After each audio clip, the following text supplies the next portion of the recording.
All very welcome. Thanks for coming here. We're gifted with this beautiful day. It's a great honor to welcome Professor Diane Hall to give the Irish Studies International Lecture for 2023. This is our flagship annual lecture, so we're absolutely delighted that Professor Hall is going to be our speaker today. The title of her talk is Coming Home, Australians in Ireland, 1850 to 1925. 400,000 Irish settled in Australia between 1788 and the 1920s. And a considerable part of Diane Hall's career has been concerned with this movement. At Victoria University in Melbourne, and before that here in Queen's and in the University of Melbourne, she's worked in a variety of areas around Australia, but on earlier Ireland again, as we shall see. Her best known publications are probably A New History of the Irish in Australia, published in 2018 with Elizabeth Malcolm, and also the fascinating Imperial Spaces, Placing the Irish and the Scots in Colonial Australia, published with Lindsay Proudfoot. She works on the Irish in Australia, Scots in Australia, but she's also got a focus on histories of violence, gender, religion, and memory. Her main new project at the moment, going back to earlier interests, is on the Irish in medieval and in early modern Ireland, and in the later Irish diaspora, around these themes of violence, gender, religion, and memory. She's the convener of the Melbourne Irish Studies Seminar, has been editor of the Australasian Journal of Irish Studies, and her earlier work on medieval Ireland was entitled Women in the Church in Medieval Ireland 1140 to 1540. So it's fascinating to have somebody with such a range, and a range that is current, because I understand you are now working on the early modern period as well, which is fascinating. So your current project then is Gender, Violence in the Irish 1200 to the 20th century. And you have, of course, also published on that key issue of Irishness and race in Australia, also with Elizabeth. So it's a great pleasure for us to hear you here today on this slightly different variant on your focus, which is coming home. And so you're looking at Australians in Ireland from 1850 to 1925. So we're so pleased to have you. Thank you, Diane. Great.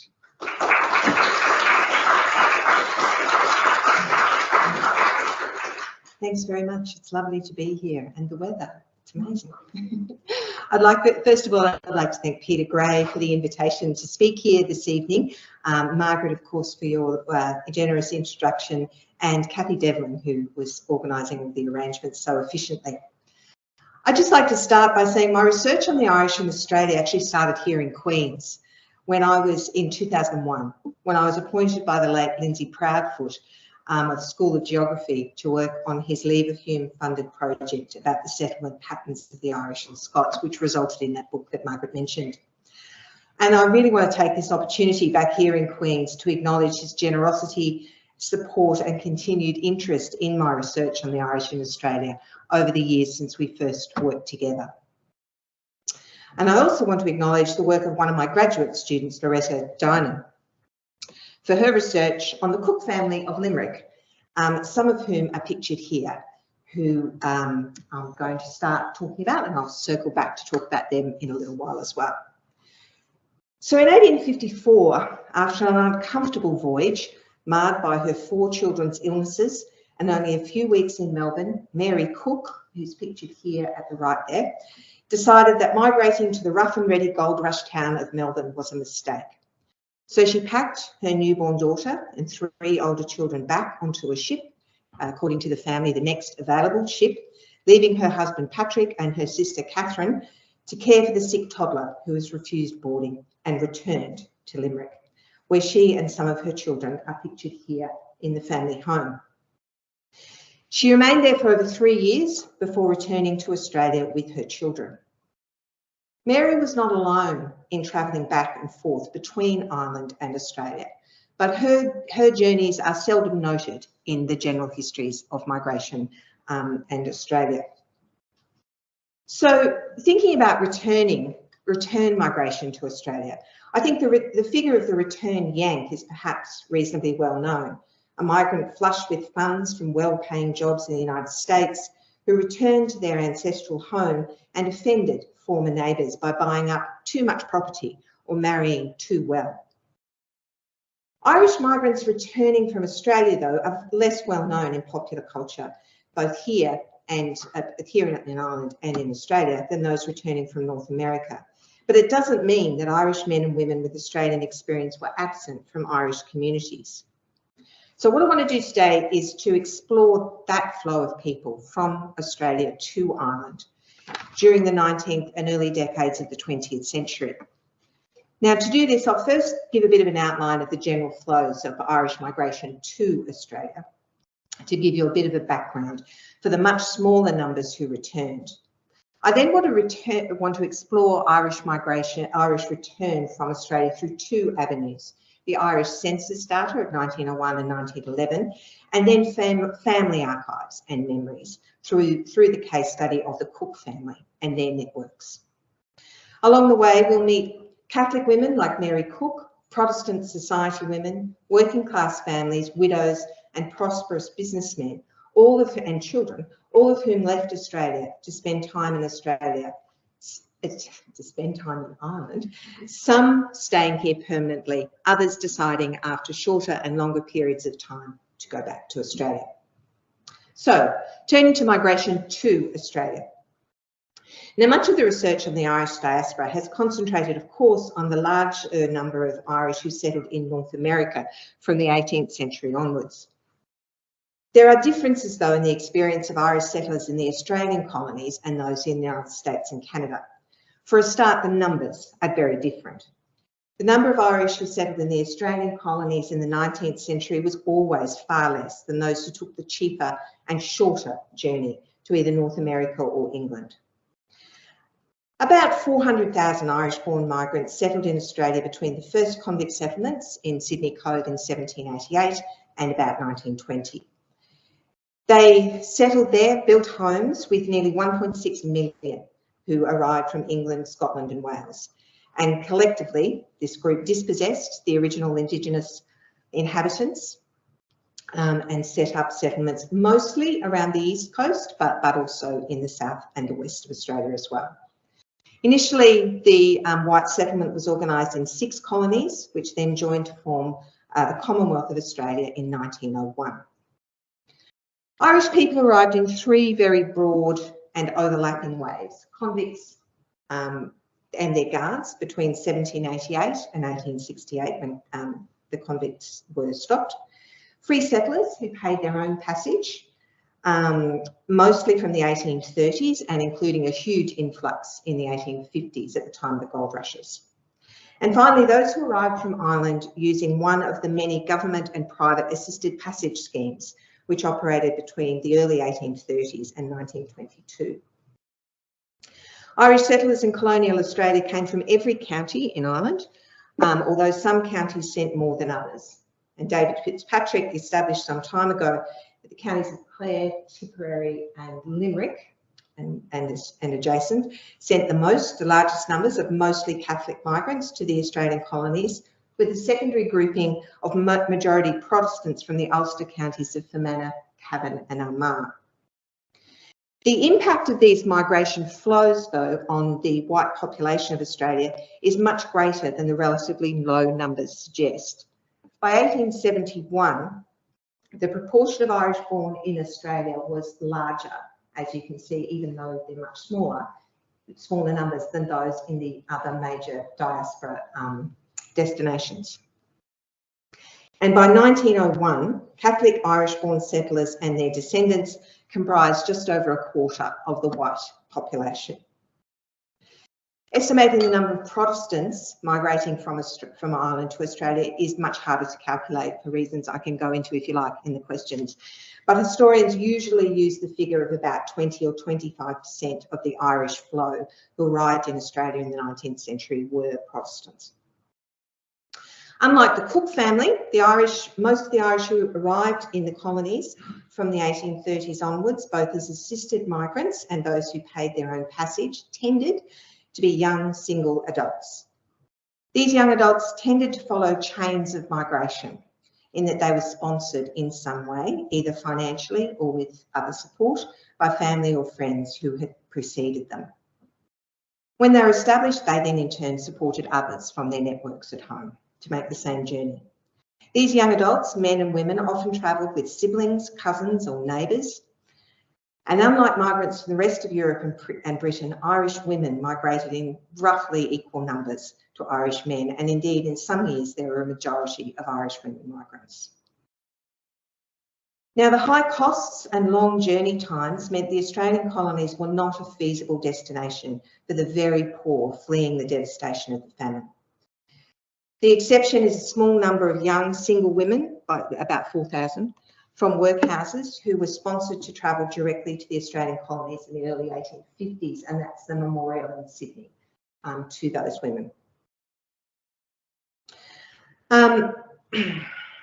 Those who took up opportunities to travel through assisted migration schemes from the 1830s were not the poorest of the poor in Ireland.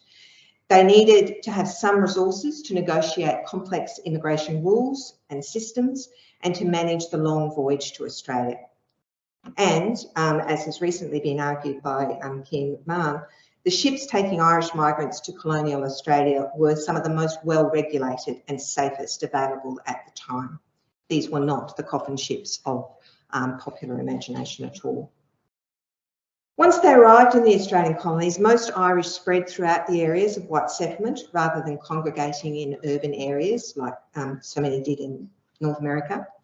And although there were some clusters where Irish people from the same localities settled, this was less common than a sort of a much wider distribution.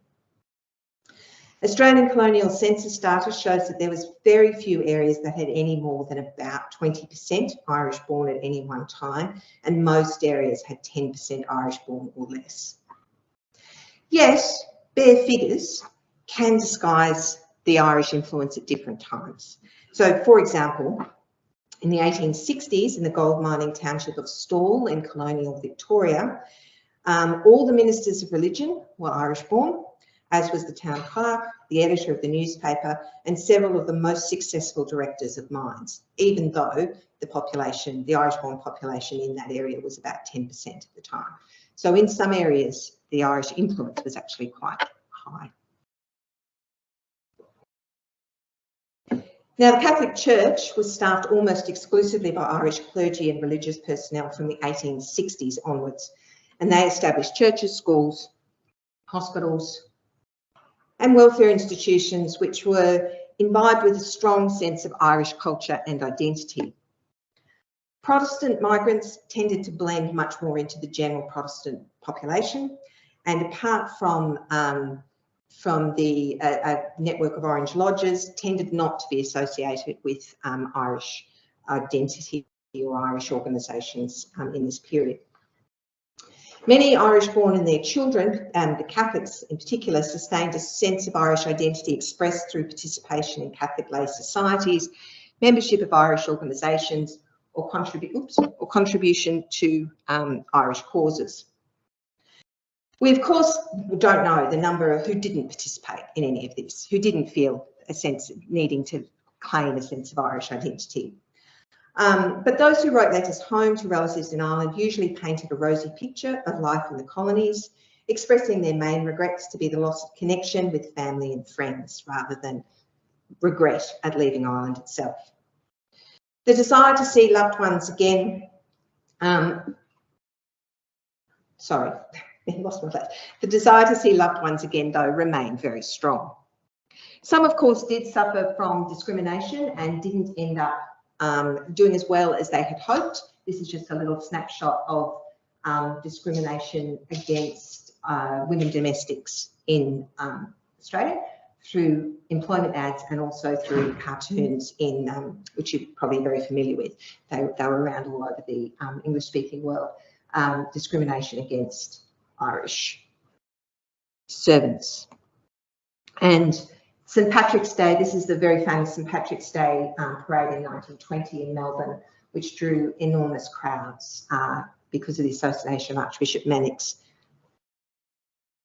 So there was a very strong sense of Irishness and Irish identity among many Catholic Irish, as you can see here. And the statue of Daniel O'Connell there, which is now situated in the gardens of St Patrick's Cathedral in Melbourne, was funded by raising money throughout Victoria. And there's long, long lists of people who contributed very small amounts to the raising of that statue, which has moved around a few times, but it's found a place in the cathedral grounds. So apart from the desire to see loved ones again, most Irish seem to be quite happy with their situation in Australia. However, return was usual enough to be mentioned by some letter writers as a common event. In 1860, for example, when William Fife in County Fermanagh wrote to his adult children in New South Wales, he noted that 2 of their acquaintance had returned from the colonies, reporting that work for educated men was hard to find. He possibly put that in to try and encourage his own children to come back, and they didn't. Some letter writers distinguished between shorter visits, possible to see family, and permanent return. As I said, for most, migration was a positive experience, and though they would like to see their loved ones, they didn't want to actually come home to Ireland. Biddy Burke wrote to her family initially of her desire to return to Galway when she first migrated to Brisbane in the 1880s, but by 1884 she wrote, "I might go and see the old sod once more, but I don't suppose I could ever live there now." So the concept of returning home for these immigrants encompassed both the possibility of permanent return, which was often not acted upon, most often not acted upon, and visiting to reconnect with family. Okay. I want to now turn to look at those small numbers, and we are talking small numbers, but I do think that they're important stories of those who did return to Ireland. One place to find them is the census records, and I'll turn now to the census returns of those of the 1901 and 1911 census. And I would also like very much to thank the digitalisation of these records, which makes it possible for me to do this research from Melbourne. And in looking at the census records, I want to focus on 3 groups that I found there: Protestant women, working class families, and Irish speakers. And then I'll move on to be looking at the archives of that one family. So as many people here undoubtedly know, the Irish census of 1901 and 1911 did not collect data on previous residents or time spent outside of Ireland. So this data can't assist us in finding people who had returned after spending any amount of time away from Ireland. However, there is one approximate measure of returning migrants, and that is the Australian born present in the census records. Now, using this as a measure of return migration assumes or suggests, invites questions of whether the approximately 1,000 Australian born present in Ireland on each of the 2 censuses were the children or grandchildren of migrants who returned with their parents. So as an example of how this can work, how we can find returned Irish migrants through their children, is this census record here of the Cathcart family from County Antrim.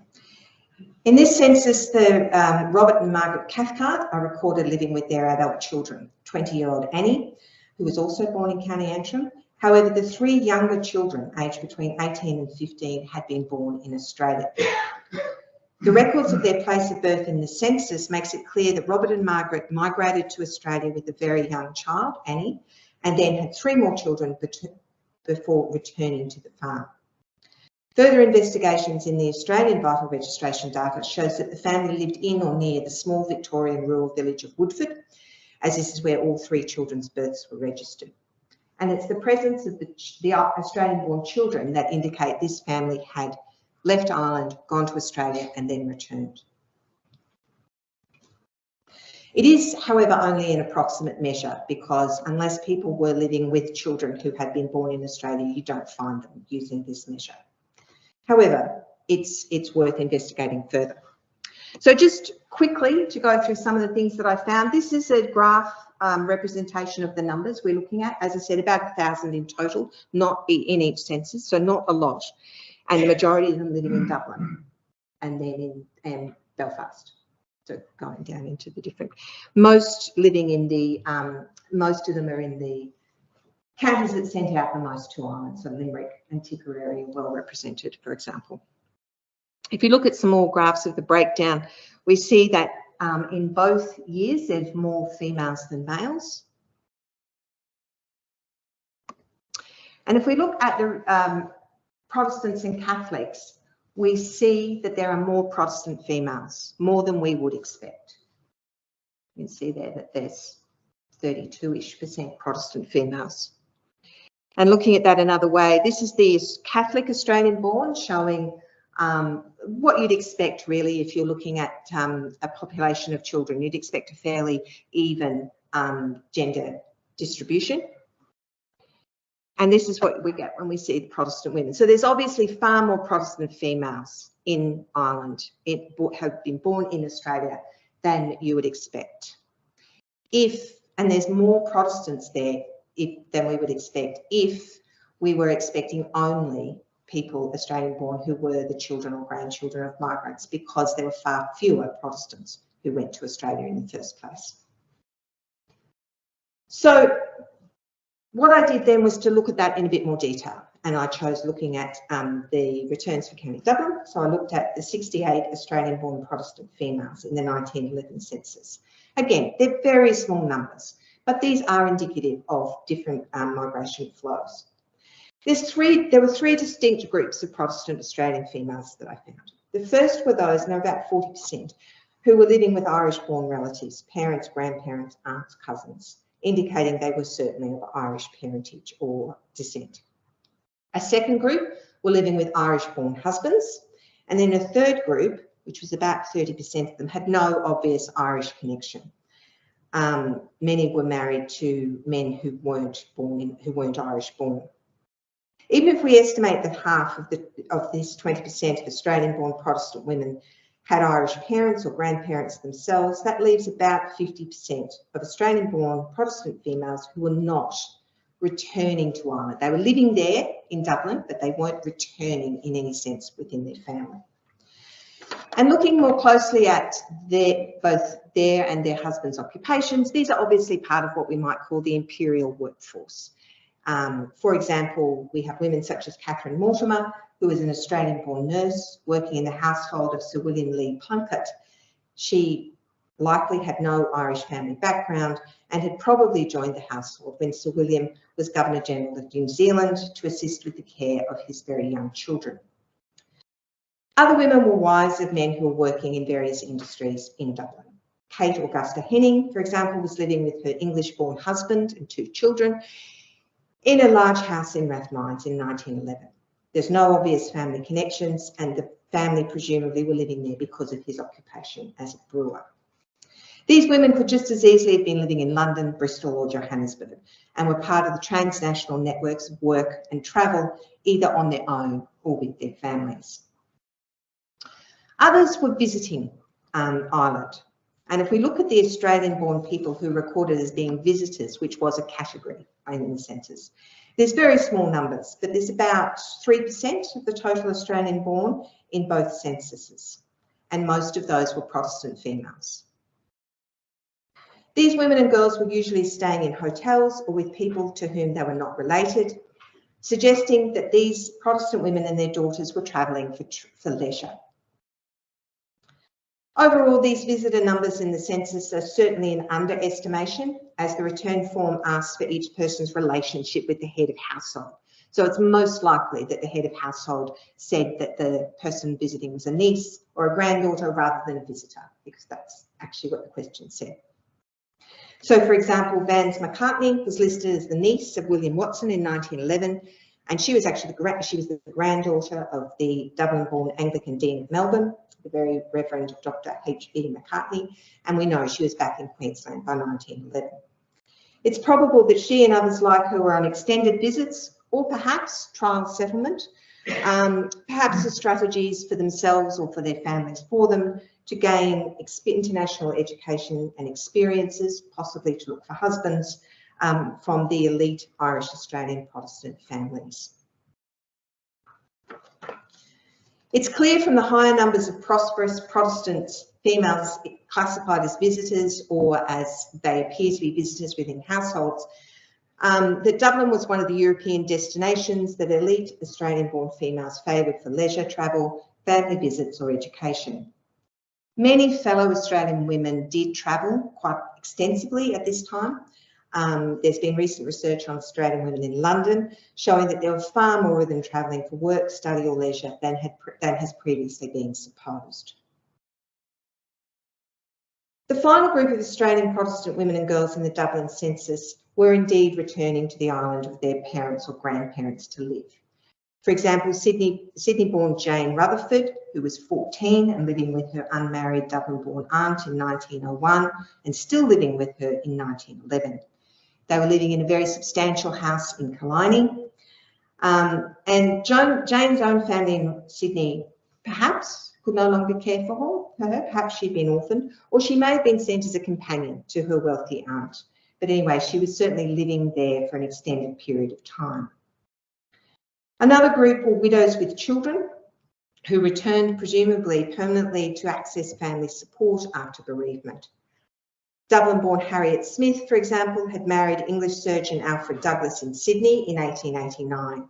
They settled in a small regional town called Cootamundra in New South Wales and had 3 small daughters before he was killed in an accident in 1894.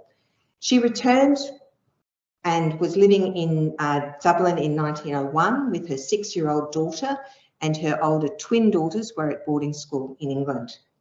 She stayed in Ireland and was living in a comfortable house in Skerries in 1911 with 2 of her daughters, while one of them had remained in England. From these very few facts, one can conjure up an image that she had returned to gain comfort, support and help in raising her children from either her own and her husband's family in Ireland and England. So, turning now to Catholic Australian-borns who we find, they're far less likely to be living in very substantial housing. They're far less likely to be visiting. They're mostly living within family units. Most of them are not as prosperous as the ones that we've just been talking about, although there are exceptions. Catholics such as Margaret Ryan, South Australian-born daughter of a Tipperary family who had done very well. She had met Englishman Walter Strickland when he was visiting Adelaide, and they'd married in Dublin in 1874. He went on to become director of the National Gallery of Ireland in Dublin, which gave the couple entry into Dublin's elite social circle. And of course, it is well known, when Irish politicians Willie and John Redmond were travelling in Australia in 1883, they were hosted for some of their visits by Limerick-born James Dalton, who had done very well indeed, and was living in Orange in rural New South Wales. Later on that year, Joanna Dalton, James's Australian-born sister, married John Redmond, while Eleanor, his daughter, James's daughter, married Willie a couple of years later. Both women then left Australia, although Eleanor and Willie did make several visits back home, back to Australia. Okay, just turning now to some of the poorer people we find, and this was more unexpected. That voyage back from Australia to Ireland was expensive and it was long. And so to find people who were living in very poor housing in Dublin was a little bit less expected. The cost and the time of that journey from Australia to Ireland had declined, of course, with the introduction of steam travel. However, the passage for a family was still very expensive. We just don't know who funded the return journeys of children such as 9-year-old Thomas Atkinson, living in 1901 with his Dublin-born grandparents and an aunt in 3 rooms in central Dublin, for example. The Nolan family is another one, I think here, who were living in a 2-room second-class house in Newcastle, County Limerick in 1901. Mary had been born in Australia and married Limerick-born Thomas Nolan in Sydney in 1890, and their daughter Annie was born the next year. And this is another one where you can trace the family's return by the birth of children, because the younger 4 children were all born in County Limerick. He's listed here as an agricultural labourer. So this family, although clearly not showing signs of wealth, seem to have had enough networks to enable them to return to Limerick. Okay. So another family who seem to have had some assistance or certainly the resources in able to return were the Broderick family. I'll just talk about them a little bit. In 1901, they were living in one of the recently built Ivy Trust dwellings in New Bride Street in Dublin, which were built mostly for employees of Guinness.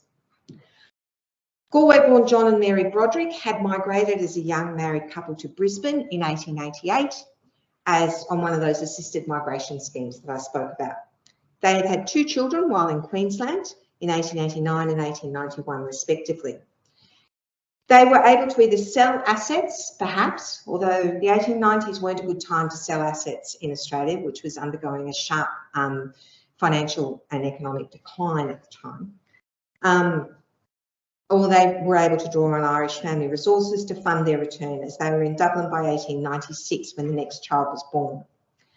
John is listed as a labourer in a bond warehouse, so presumably Guinness's, in the 1901 census.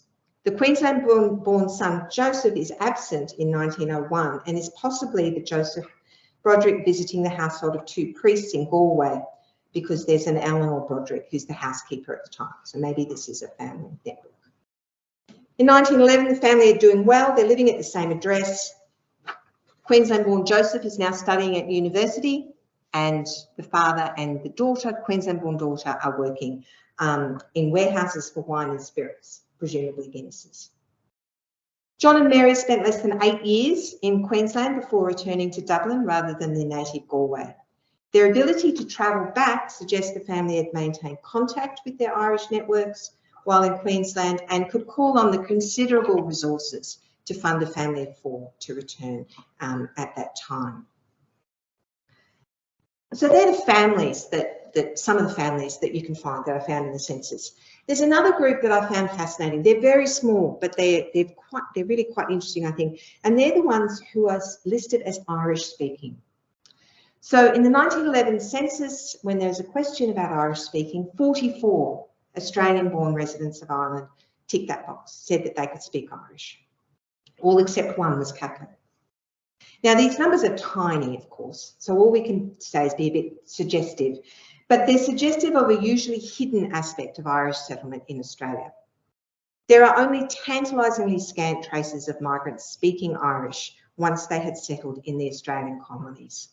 This is despite the fact, as suggested by Valnoon and Dim Flanagan, that probably as many as half of the migrants who arrived in Australia could speak Irish on arrival.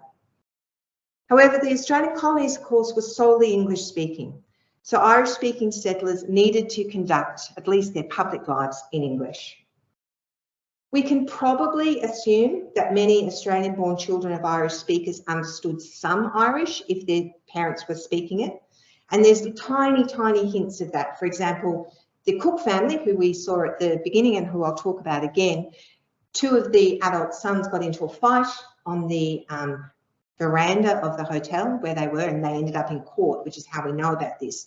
And it was said in the court testimonies that they had been swearing at each other in Irish and swearing at everybody else in Irish. Now, one of those 2 was one of those children we saw in the photograph who had gone back to Ireland and then came back again, and he had gone to school for a couple of years in Limerick, apparently, but the other had been born in Australia. Certainly no statistics were ever collected on the number of Irish speakers in Australia, so there is very little evidence on the level of Irish speaking within families. So if we look at those 44 Australian-born residents, I think I've divided them into two main groups. The first are those who were born in Australia who probably learned Irish after they arrived back here. And that includes Matthew Kennedy, for example, who on the death of his parents in Victoria was sent with his younger sister to live with grandparents in Tipperary, which is where they are in 1901. In 1911, he's likely to be the Matthew Kennedy living independently in Dublin and speaking both Irish and English. And we know that he later spent time in the United States and then resettled in Australia, becoming very prominent in Irish circles as a fluent Irish speaker and singer in Irish nationalist groups. Another group of Irish speakers are those Australian-born children who were living in families where everyone listed as speaking Irish, indicating that they probably were speaking Irish within the family unit when they were in Australia.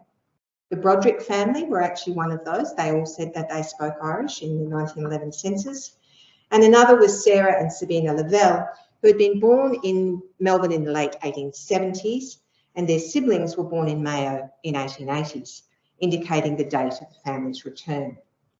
All the family are listed as speaking Irish in 1911, so we can surmise that they continued to speak Irish while they were living in Australia. These families and some others provide tantalising evidence that there were parents speaking Irish to children in the home setting in Australia. And it may also be evidence that, as an indicator that they always intended to return, and speaking Irish was a way of ensuring their children were equipped to converse with relatives, perhaps when they returned. Okay. Now, the census data can only give us so much, fascinating and all as it is. And they can never show us the many Irish and Irish Australians who returned outside of census years or who are not living with their Australian-born children. So family archives, letters, photographs, newspaper clippings, as well as stories handed down through generations can give rich detail about those who left Australia permanently or temporarily. Oops, I missed one. So now I want to return to the Cook family of Limerick as a case study of migration, return and final settlement to Australia. Oh, sorry, that's Nicholas O'Donnell, who is a prominent Irish speaker in Melbourne. He never came to Ireland. He was born in Australia to presumably Irish-speaking parents, and he learned Irish and corresponded with Douglas Hyde and others, became very important as an Irish speaker. Now, the research, as I said, on the Cook family is that of one of my graduate students, Loretta Diamond. So let's return to Mary Walsh. Here she is back in Limerick with her children, and she had apparently according to the family stories, she had arrived in Melbourne, had been horrified by the rough and ready accommodation that was available, and here's a painting of what it probably was like, canvas town, just tents, because so many people had converged on Melbourne during the gold rush years, and she wasn't having any of it. The voyage, as I said, had been marred by illness among the children, her own advanced pregnancy, and the youngest one was actually seriously ill with measles when they disembarked. She was appalled by what she saw, and family stories suggest that she was also appalled by what she perceived to be the treacherous, and they're the words the family used, Indigenous people that she saw were around them, threatening her family. The family also recalls she promised Patrick she would return once he had built her a new home. He did indeed establish himself as a successful farmer in Pyalong, an area north of Melbourne, and after 3.5 years, Mary and the children made the voyage again and joined him in farming and opening a successful hotel. It's now unknown in the family, though, if another part of that promise was that if he didn't do it, if he didn't establish the successful home, that he would go back to Ireland. When I mentioned that to Loretta, she thought, oh, I don't know about that, but it's possible. Patrick also returned. He returned 30 years later in the 1880s. And it seems that it was only in retirement, when he could leave the farm to his adult sons, that he could turn thoughts to the land he had sold over 30 years earlier. Although some of the details within the family are unclear, we know he spent 18 months back in Limerick, partly visiting family, but also launching unsuccessful legal action to try and recover the land he had sold prior to emigration. He may have been trying to establish a home for himself and his wife to retire to. Whatever the reasons, his negotiations were not successful, and he returned to the family farm and hotel in Pylon for the remainder of his life. His actions indeed have echoes of that returned Yank stereotype that I mentioned earlier, returning with money and attempting to secure property. Like the stereotypical returned Yank, Patrick's actions were not welcomed by his Limerick relatives, according to the stories passed down within the family. They didn't like it, and so he sort of had no choice but to go back.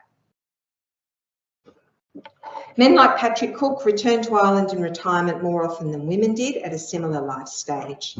And among the group of Irish families who were their friends and relatives in Pylon, at least 3 men returned to Ireland for visits, unaccompanied by their Irish-born wives.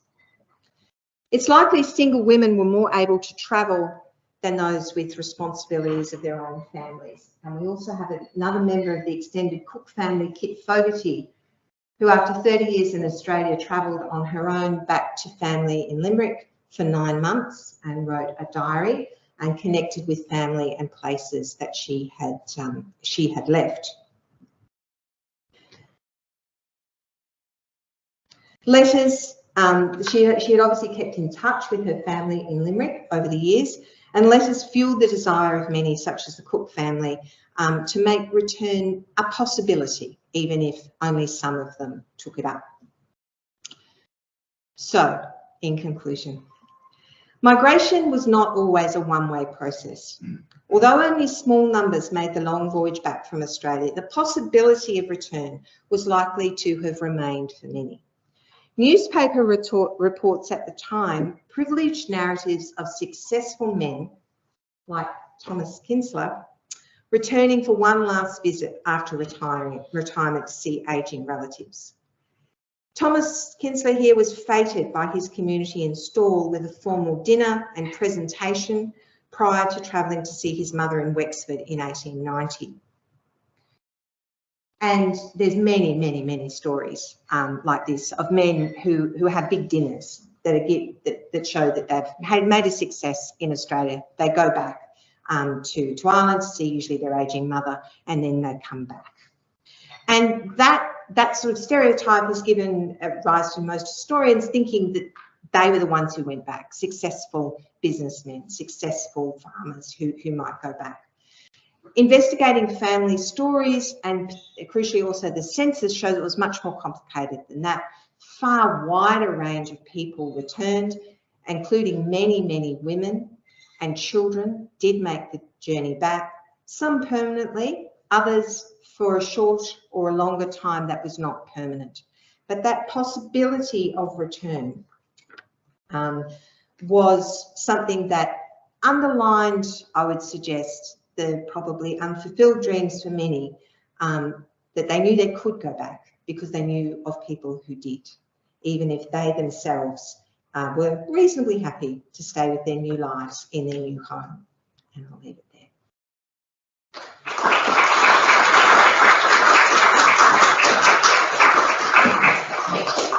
Thanks so much, Diane. You're willing to take questions? Yeah, absolutely. Fantastic. I'll leave you there. I'll speak on it. Do you want the... Well, I don't know if we need a microphone, really. I'll go around. So, yeah, I think go ahead. I'll bring the mic down. I don't think we need it. The acoustics here are fine, aren't they? So, yeah, thank you so much. I'm taking questions. Peter McLaughlin. Sorry, I'm right at the back. I have to retreat. Come up a bit. So hopefully you can hear me. But, can you say a bit about, you said a lot there about kind of familial or cultural nationalism, Catholicism, religion, but about the politics. Presumably there are parallels with Irish and American, of course, what's going on, home rule and so on. Or was there a positive difference in the distance? Look, there were differences. Yeah, there certainly were differences. One of the biggest ones was that Australia was part of the British Empire. So there was anybody who spoke up against sort of for what we might call more extreme republicanism was pushed down really hard and actually was often accused of treason. Probably more like Canada. Yeah, much more like Canada, yeah. So there was support for home rule. There was big support for home rule within Irish organisations. Many Irish Australians saw home rule as being giving to their relatives in Ireland what they had in Australia, which was self-government within a context of the British Empire, and they felt they had done very well, and so that's what they wanted. They saw home rule as something that would give their relatives back home what they had. So they were very supportive of home rule, and the Redmond Brothers tour in 1883 raised huge amounts of money and was very successful. And there were other politicians came and raised money as well for home rule. Yeah. So absolutely, yes, yeah, absolutely. There was a couple of sort of Fenian scares in the 1868 was one, and a little bit later. They were almost certainly based on very little. Yeah, there was very little. People often cite some of the earlier convict rebellions. And sort of in the early 1800s, and there is some possibility of that, but most of the 1798, for example, convicts who went there settled down quite quickly and became absolute model citizens. Yeah, so yeah, they didn't continue.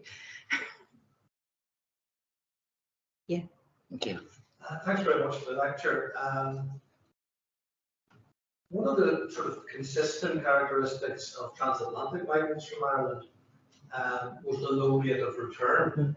And that obviously can only be judged when you set it against the other ethnicities. So I suppose my predictable question is, what, if anything, do we know about the comparative picture in return from Australia to, for example, Scotland, Wales, England, not to mention France, Germany, Greece, etc.? Yeah, absolutely. There's been research done on the census data for England and Wales in a similar-ish way than what I've done here.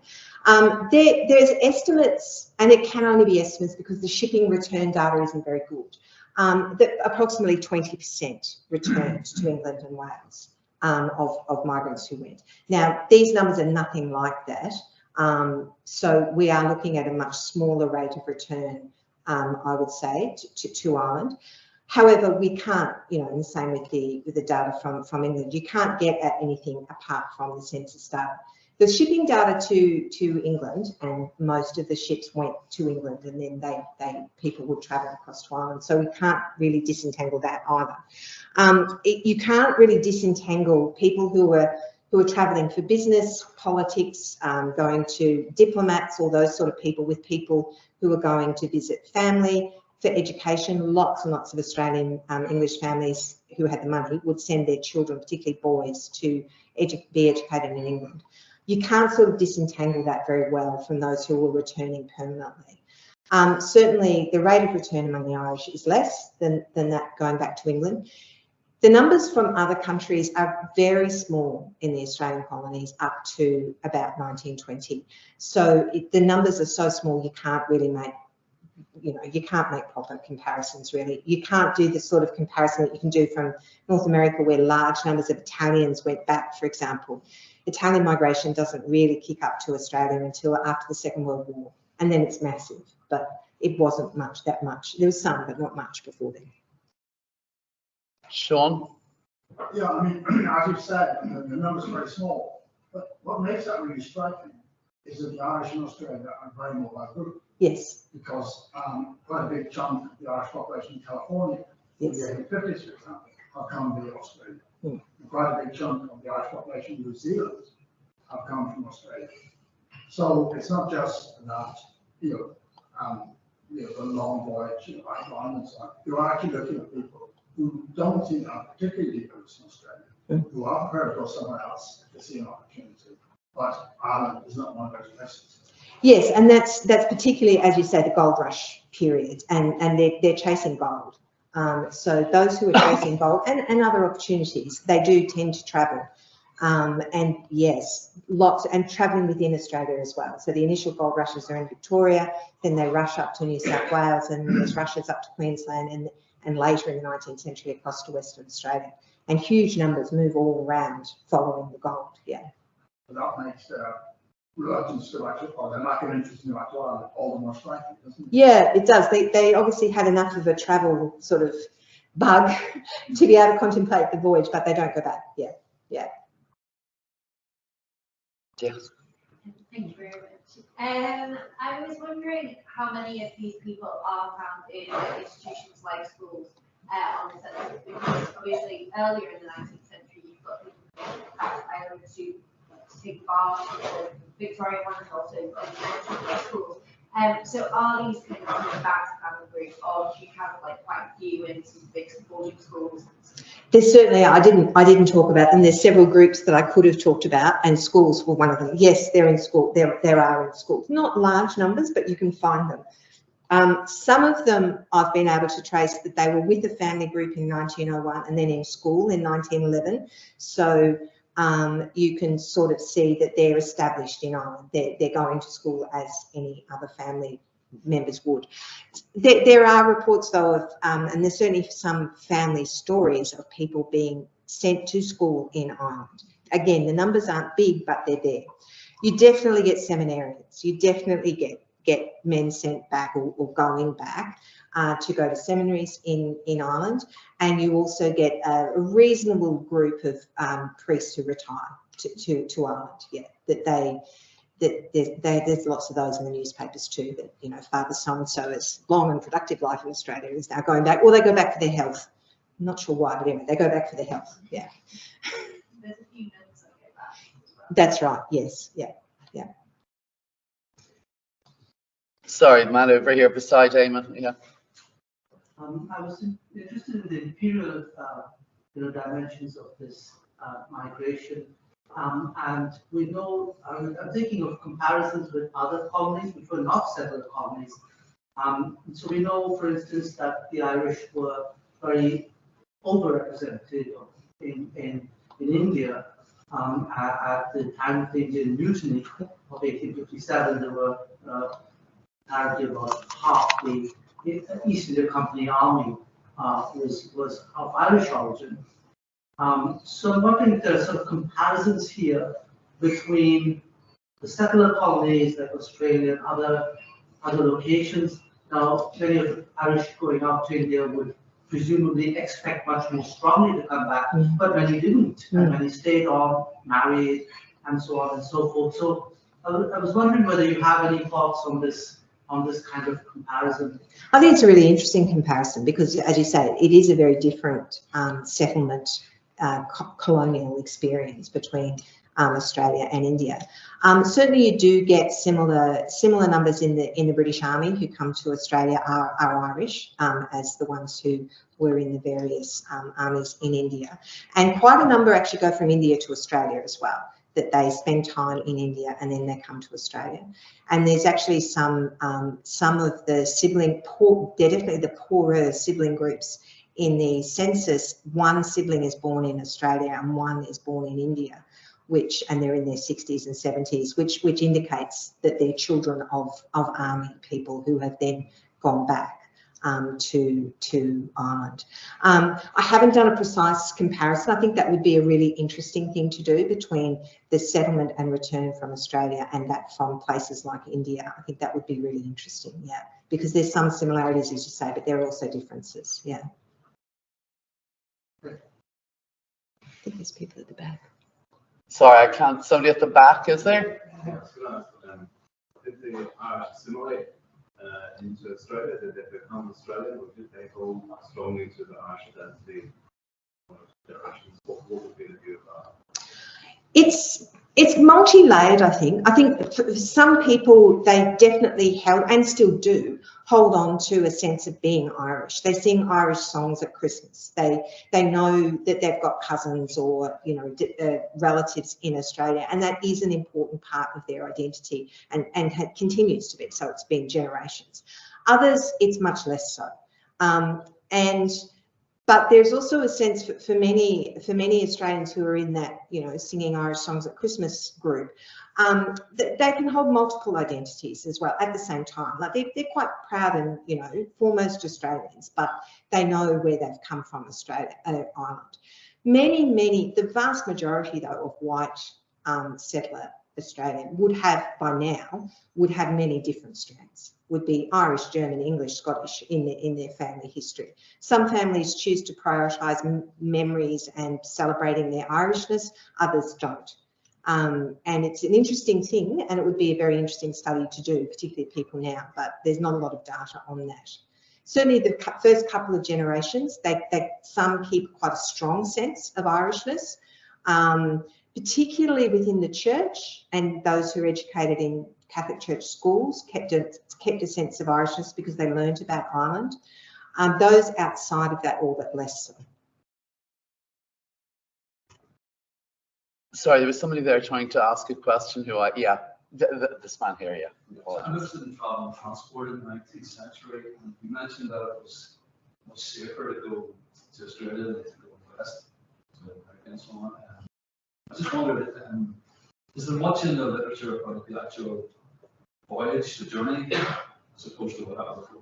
Yeah, look, that's a really interesting thing, the voyage. There is quite a nice collection of diaries, for example, of, they're usually people who are middle-class people who write diaries about their voyage, and some of them are really interesting and they talk about the wider passengers and what happens. Others are a little bit narrower and just talk about they don't like the food. But we certainly do have diaries of that voyage. We've got, they kept quite reasonably good records, particularly the assisted migration ones. They're good records. You can actually trace people, that they document them when they arrive. They're signed off by the doctor and they're signed off by the matron, and they're kept a pretty close eye on. They've all got matrons. Most of them have doctors on board. They're trying to get them here in good health after having some that didn't.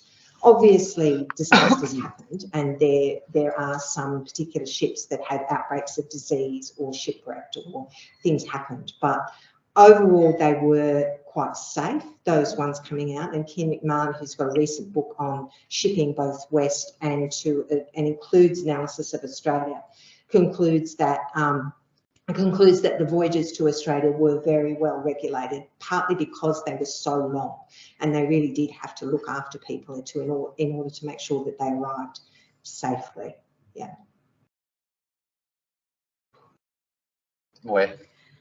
Thank you very much. I really enjoyed seeing the glimpses of some of the narratives. So I mean, maybe the question about dance food just isn't the sources there for, but I'm wondering about the returning Irish.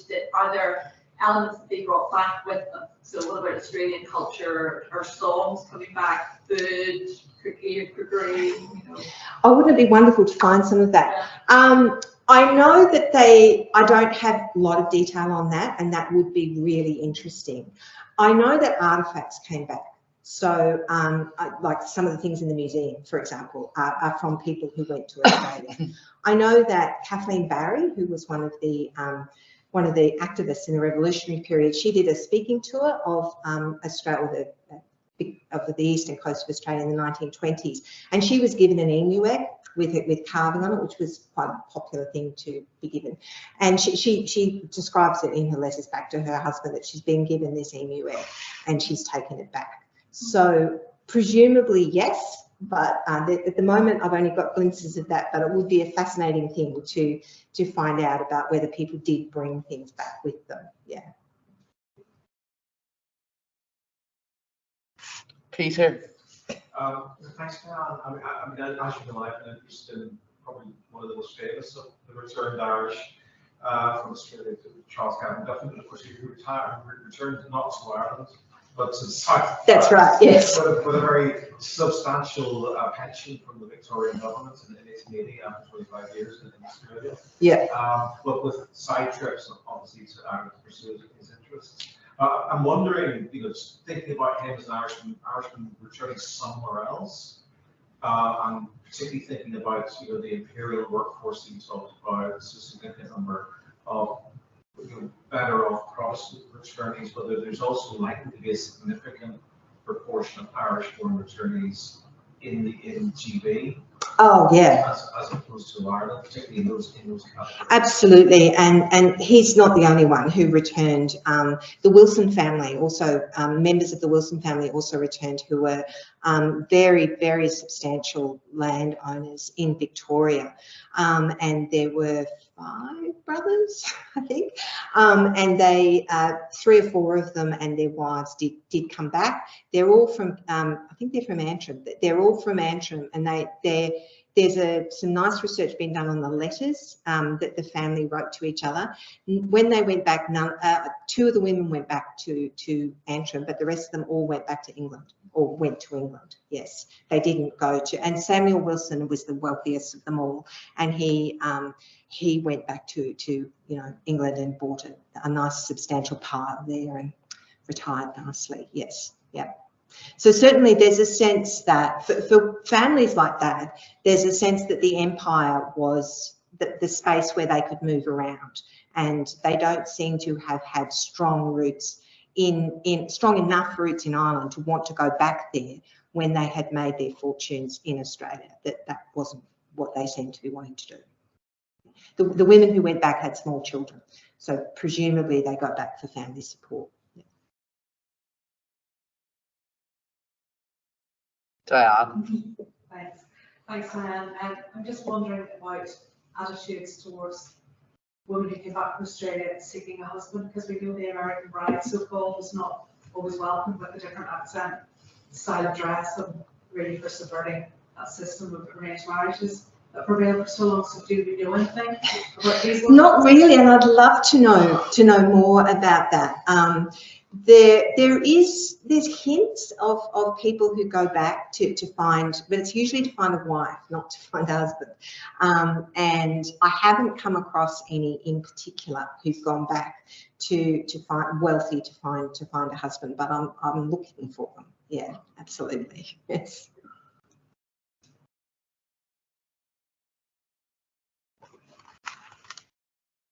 Well, I think perhaps we have worked too hard on that. Shall I go? Does somebody else want to ask a question? At least you have an opportunity to speak to Diane over drinks and over tea. So if your further questions do occur to you, you can speak to her more informally.